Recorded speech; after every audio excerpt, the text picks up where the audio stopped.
So for those of you who don't know what this is, I made the first video about this. Go watch that first before you watch this, as this is going to cover the next part of their work.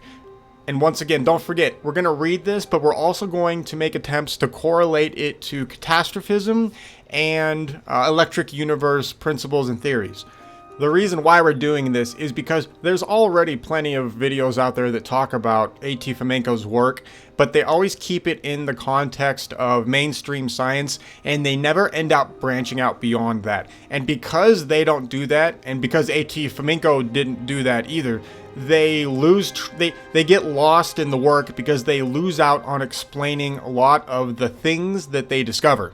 So what Electric Universe and Catastrophism adds to all of this, and remember, Electric Universe and Catastrophism, this is all backed up by real science. There's no garbage here. Like, we're only going to discuss things that are either experimentally true or have been observed, etc. So we'll throw that kind of stuff in there. And we'll also use like Velikovsky's historical recountings and stuff like that relative to Catastrophism, to kind of get an idea and to kind of fluff up all the stuff that AT Fomenko writes here. Not fluff up. That's not what I mean. Not fluff up. I mean, fill in the gaps that he has, because he has his own gaps, and there are problems with Fomenko's work as well. But there's a lot of really good scholarship here, so we'll cover all of that. All right, let's do this.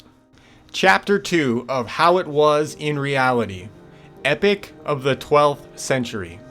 1. The Second Rome, or the Romaic Tsargrad Empire. Euros equals Jerusalem equals Troy. As aforementioned, the most ancient kingdom, of which survive only the vaguest of records, is the ancient First Rome, or Old Rome in the Nile Valley. In the Scaliger's version of history, which was created in the 17th century, there was a kingdom in the Nile Valley which was called Egypt. This seems to be incorrect. The original biblical Egypt bears no relation to this kingdom. The Egypt, or Old Testament Pentateuch, is in fact the Rus horde, the Russian horde empire of the 14th and 16th century. But hereafter, the biblical name Egypt equals Gypt equals Kipchak was ascribed to Africa and attributed to a truly ancient kingdom in the Nile Valley. This resulted in confusion. In the 10th and 11th century CE, the capital of this kingdom moves to the city of Euros on the Asiatic shore of the Bosphorus. Let's start again. In the 10th and 11th century CE, the capital of this kingdom moves to the city of Euros on the Asiatic shore of the Bosphorus. We will provisionally call it the Second Rome, also known as Jerusalem of the Gospels. Huh. Really? The second Rome that he's considering it Jerusalem of the Gospels? Of the Gospels. Try again. Gospels. In the 10th through 11th century CE, the capital of this kingdom moves to the city of Euros on the Asiatic shore of the Bosphorus. We will provisionally call it the Second Rome, aka Jerusalem of the Gospels, also known as Ancient Troy. Huh. So he's calling the Jerusalem in the Gospels Old Troy. Fascinating. Troy is a whole other level of stuff there. Alright, let's keep going. Then the capital moved to Rus, to Yaroslavl. Sorry, there's going to be words here that I'm going to do my best to pronounce it, so just bear with me. Alright, so then the capital moved to Rus, to Yaroslavl, Velikivi Novgorod, also known as Ancient Rome. This, in total, was the Third Rome, which the majority of the ancient authors considered to be the first, disregarding the previous incarnations. Yeah, this is interesting. So we actually basically know, just in regular alternative history, that the Rome that people currently take in the mainstream as Rome was was quite literally not only not the first city, like Romans didn't build Rome in the sense that you're taught. What you look at Rome now was the way we look at Romans. They took over the architecture that was basically already there. The previous civilizations that were there actually built that stuff. Right, and the stratigraphy and all of that proves all of that. That's not really it. Well, you can debate it, and there's details to debate, but that's the problem, is that is an issue for all of this. Basically, what we find is that the Rome that we're taught in mainstream right now, like the people who we think right now are Romans, were not the original Romans. They were people who moved in after the fact. And it looks like he's even discovering this on his own research on the side. So that's more corroboration to know that the people who we currently think as Romans, yeah, they're not the Romans that built all of that. They're the people that moved in after the fact. All right, move on.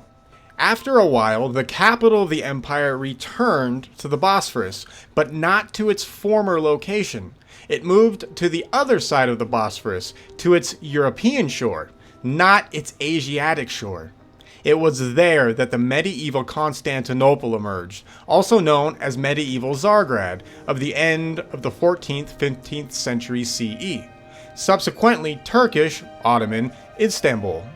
Overall, it was the fourth Rome, or in shorter count, the second. As we know, Moscow was subsequently called the third Rome, according to the short count. In some old texts, Tsargrad was referred to as Kiev. That is why some of the significant historical events in Kiev, in fact, unfolded in Tsargrad on the Bosphorus. So basically, what we know as Rome bounced around, and that does correlate with what the mainstream tries to kind of fit into their jigsaw puzzle garbage. So, we have Constantinople, and then we have, the Byzantine Empire kind of being Rome, but not being Rome, and there's a lot of problems with mainstream Roman history and how they try to explain their timeline. So if the Byzantine Empire never made sense to you, this is probably why, because the Byzantine Empire doesn't necessarily jive with what is considered the mainstream Roman Empire, with what is then also known stratigraphically and historically from other sources. None of it matches up. So you find these weird blurred lines where they're like, oh yeah, there was East Rome and there was West Rome. Yeah, and they kind of existed simultaneously, but then the Byzantine Empire moved. It's really ridiculous to listen to the mainstream try to figure this stuff out. What Fomenko is saying here is that what we consider Rome bounced around throughout the centuries, which makes sense because we can follow all of that bouncing around. Now, one of the things that Fomenko does do, and I'm just going to throw this out there as a warning, because remember, we always approach everything we read with critical thinking in our mind.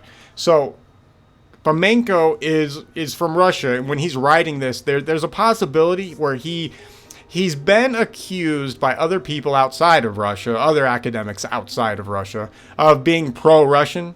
So if there's things in here that sound like, oh yeah, he's just trying to put them into Russian for Russian purposes, that's not impossible. But a lot of the points he makes are also backed up with facts and evidence, which also shows us a whole brand new spin on how true human migration might have happened after several of the cataclysms. That's the interesting thing.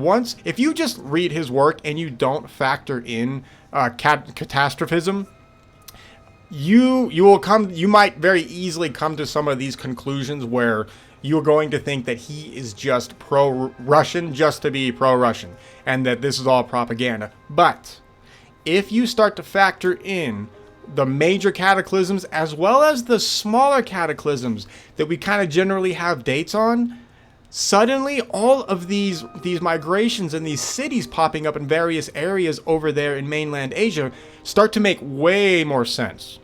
And that's why we're going to incorporate catastrophism as we go through this. All right, let's continue. To surmise. So he's going to break down the different Roman cities here. First Rome was on the Nile Valley, Alexandria, Cairo. Second Rome, Euros was Jerusalem, was Troy. That is amazing. Euros, Jerusalem, and Troy all being the same city. I'm gonna have to dig into that. The history of Troy is amazingly fascinating, and it's something we'll get into more later on this channel. It's something I'm still digging into. because like a lot of other people, I hadn't really paid attention to Troy up until maybe the past like 6 or 7 years in my studies. Why? Because generally the mainstream writes Troy off as kind of a fantastical story, you know, that Homer just pulled out of his ass. We now, you know, then of course they found Troy, or what they, you know, they call Troy right now, and there's legitimate debate on what was found that they're calling Troy. Is that actually Troy or not? So that's a whole other subject as well. Anyway, fascinating stuff that he would call Jerusalem Troy. Man. All right, we'll have to go on. Let's see what else he says here. All right, then he moves on to the third Rome. Third Rome is Vladimir Suzdal Rus is equal to Velikivi Novgorod is equal to Rome of Anai Rurik. Fourth Rome, Constantinople. Fifth Rome, Moscow. Huh. Interesting. So this is where stuff like you might think that, oh, he's trying to push a pro-Russian front. You know, I don't know, but let's see what he has to say. Remember, as critical thinkers, we will listen to somebody's idea, we will listen to evidence, and we will critically think about it. We will analyze it objectively. This is a perfect exercise for this. All right. But when in the 16th century, Romes were counted, where Moscow was numbered as the third Rome and not the fifth, they have clearly started counting not from the deep antiquity of African Egypt, but from Rome of the Inai Rurik, i.e. from Yaroslavl, from the empire of the great conquest epic Veliki Novgorod, first Rome, Constantinople, second Rome, Moscow, third Rome. Hereafter, the historians replaced Veliki Novgorod with Rome in Italy, and the present picture panned was formed. So really quick, so Russia does have a lot of connections with Rome. So for example, the word Tsar is literally derived from the Latin title for Roman emperors, which would be Caesar. It also apparently appears in Old East Slavonic in the 11th century. So that's interesting. Russians used to call the Byzantine emperor Tsar. So just to throw that in there, just in case anybody is not seeing any connections, there's a lot, well, there's tons. I mean, there's the whole area over there is ridiculously connected. But Caesar literally means Tsar. So if you weren't familiar with the connections between Russia and Rome, etc., in that area, there's tons. All right, let's continue. To repeat, the original biblical Jerusalem, which is the city of Yoros, is situated on the eastern Asiatic shore of the Bosphorus, closer to the Black Sea, very near the Baykovs Mountains. In 2006, in front of the entrance to the Yoros fortress, there remains to this day a shield bearing a name, Fortress Yoros in Turkish. It is notable that you come across this name literally every step in the immediate vicinity of the fortress. For example, a street leading to the fortress, a restaurant situated close to the fortress, etc., all bear the name Fortress Yoros.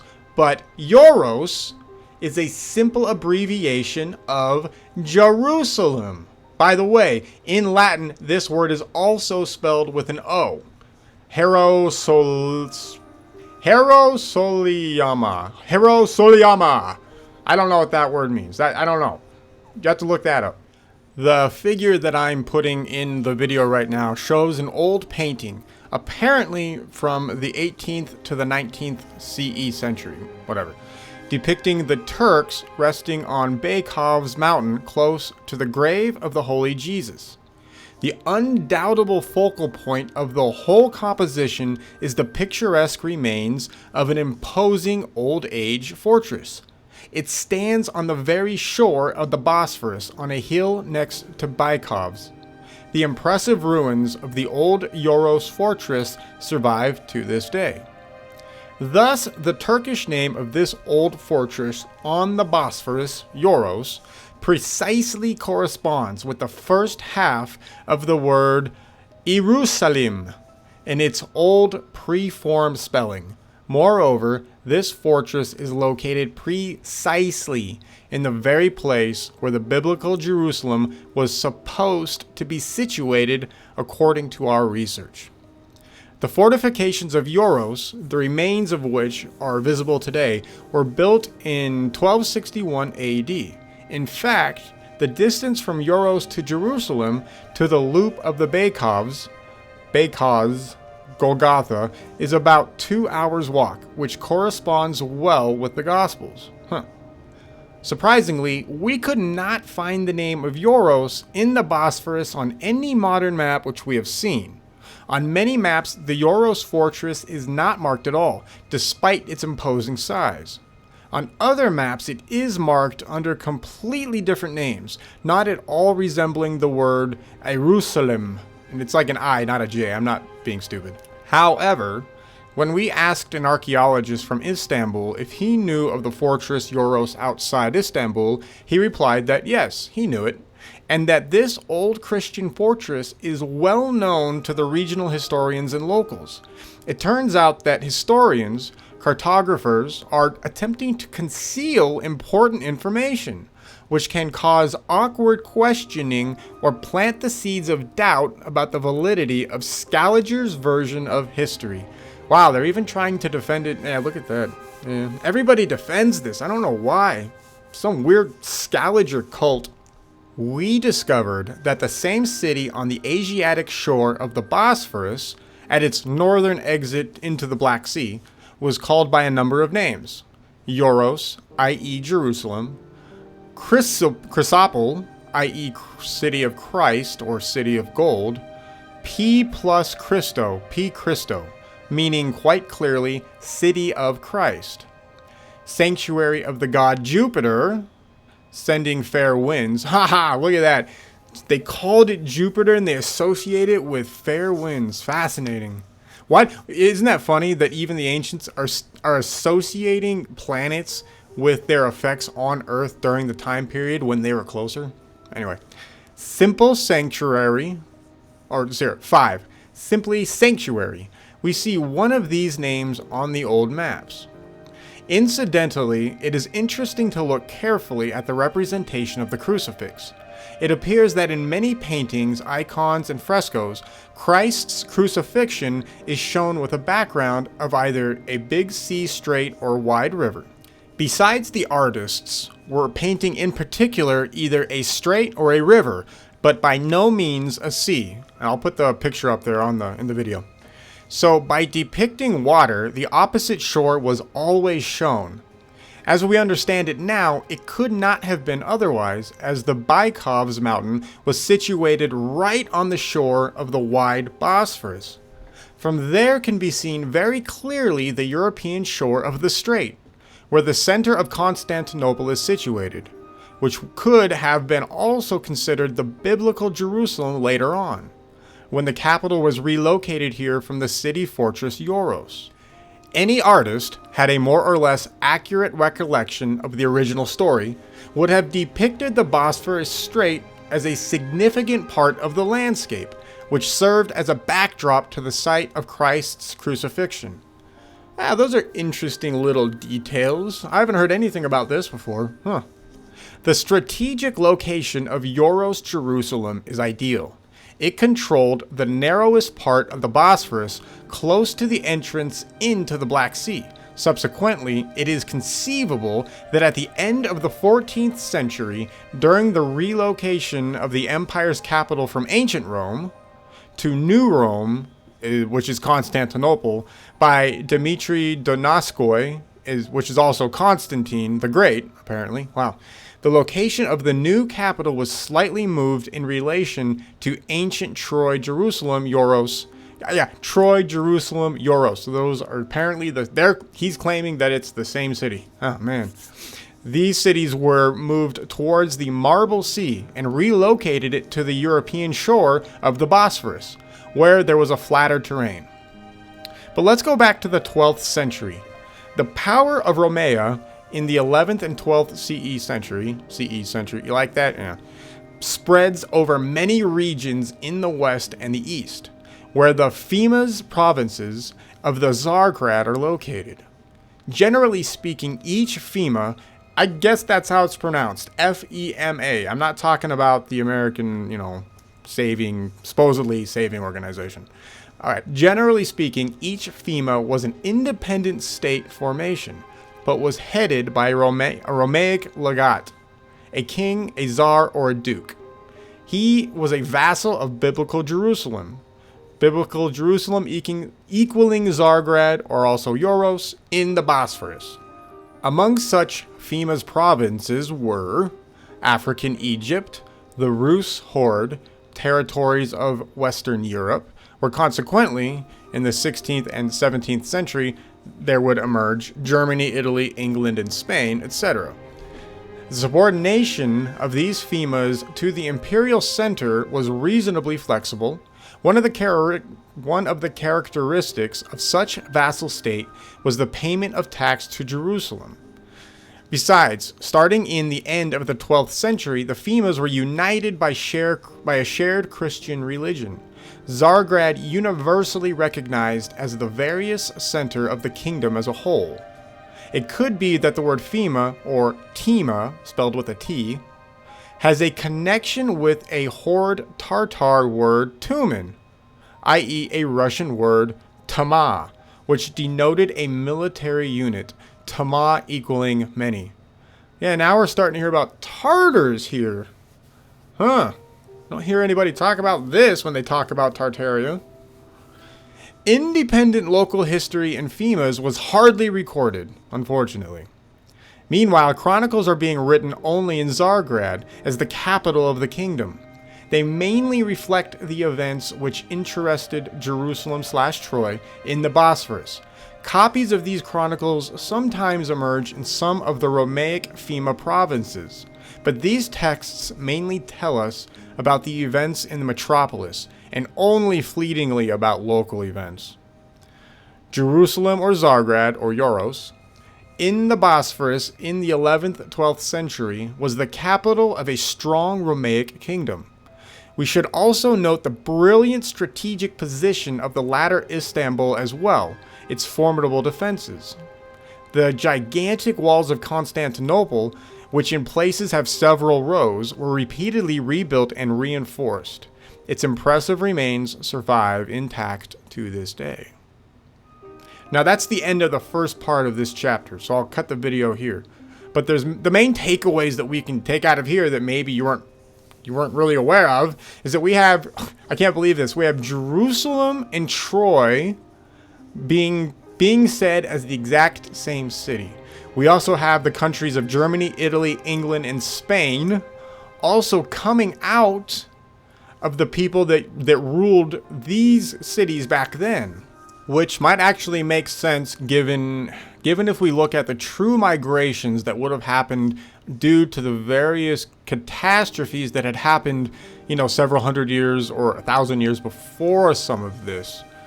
Yeah, some of this would make more sense because you would have, so for example, the people who would be hanging out here in this area creating this grand empire, what we consider a grand empire, they would have been the remnants of what would have been known as the ancient Athenians, and maybe even some of the Atlanteans mixed in there, as well as mixed with whoever was coming from the north down towards the south, which is where a lot of the combat happens as well, in the problems, right? These people are meeting each other like this. Man, that's crazy. All right, well, we'll go into the next chapter in the next video, or the next part of this chapter in the next video, and we'll keep going.